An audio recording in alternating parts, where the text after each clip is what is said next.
Oh, hai. Jumpa lagi dengan saya Kojim dalam YouTube channel saya, Suplemen Jiwa di dalam secangkir kopi hari ini. Sebelumnya teman-teman saya ingin mengucapkan banyak terima kasih atas tanggapan dan masukan yang teman-teman sudah berikan bagi YouTube channel ini. Beberapa masukan membuat saya berpikir dan merenung dalam. Salah satunya adalah mengenai cara saya bicara yang terkesan kaku dan tidak santai. Saya sendiri merasa demikian sih, teman-teman. Saya merasa saya begitu kaku ketika bicara pada teman-teman.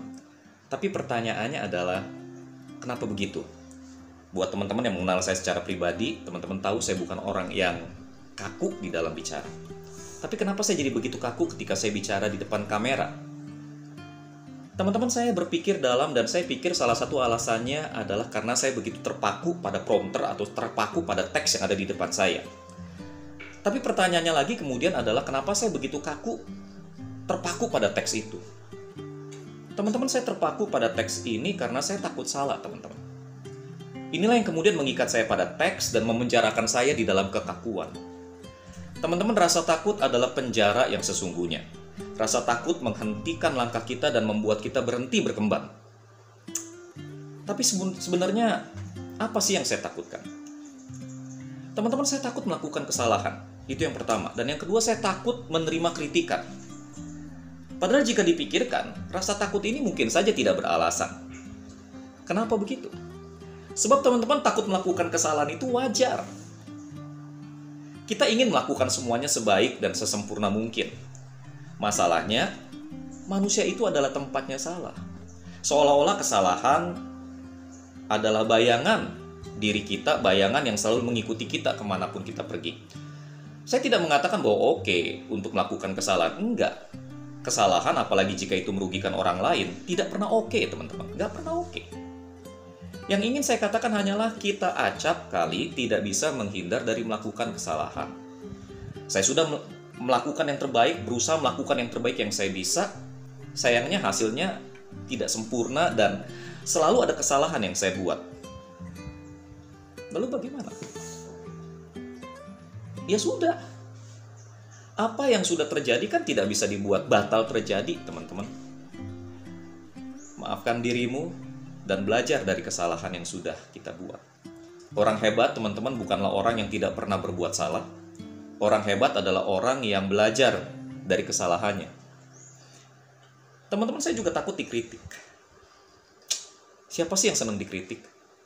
Kritikan itu identik dengan kekurangan atau ketidaksempurnaan. Ketika kita dikritik, ketika karya kita dikritik, kita merasa bahwa ada yang kurang, ada yang salah dengan diri kita.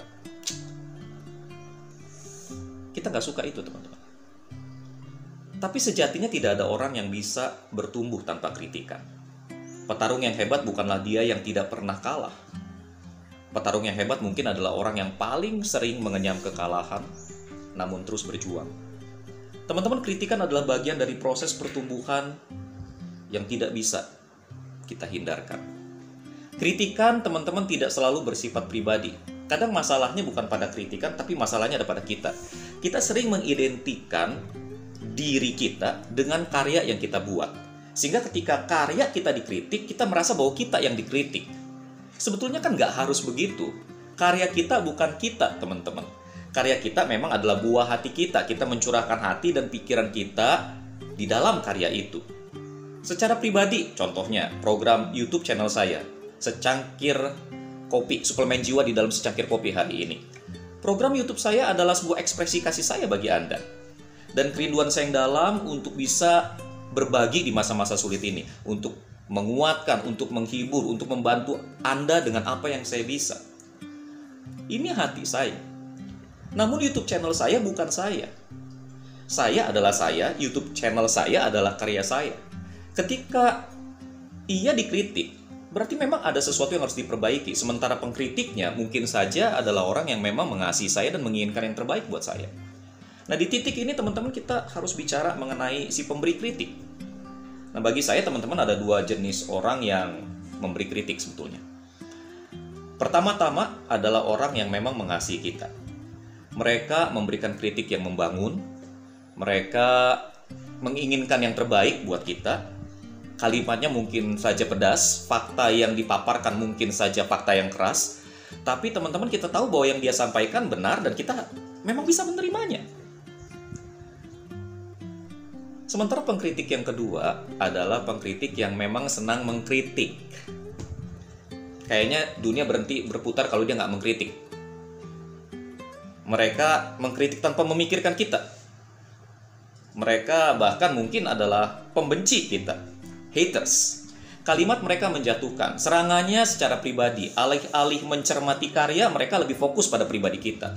Nah, sekalipun yang mereka katakan mungkin benar, teman-teman, tapi di dalam hati kita merasa bahwa kita sedang ditusuk, atau kita sedang didorong ke dalam jurang yang paling dalam.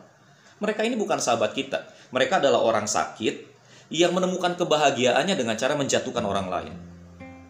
Itu haters. That is why they are called haters. They hate. Lalu bagaimana kita bisa membedakannya? Saya pikir hubungan membedakannya. Kedekatan menghasilkan pengenalan dan kepercayaan. Anda dekat dengan saya dekat dengan Anda, saya mengenal Anda mengenal saya. Sehingga kemudian ketika Anda mengkritik saya merasa itu adalah kritik yang membangun dari seorang sahabat. Itu aja. Jadi, teman-teman, terima kasih kepada para sahabat yang sudah memberikan kritik yang membangun. Terima kasih. Pembicaraan dengan kalian, pembicaraan secara pribadi itu betul-betul berharga dan menghangatkan hati saya. Saya akan berusaha lebih lepas. Saya akan berusaha untuk keluar dari penjara rasa takut ini. Doakan saya. Ini suplemen jiwa dalam secangkir kopi hari ini. Saya Kojim. Jangan lupa untuk like, subscribe, hit that bell button. Dan kalau Anda merasa ini berharga, bagikan. Mungkin ada orang-orang yang sama seperti saya, dipenjara oleh rasa takut. Semoga setelah mendengarkan ini, kita bisa sama-sama keluar dari rasa takut kita.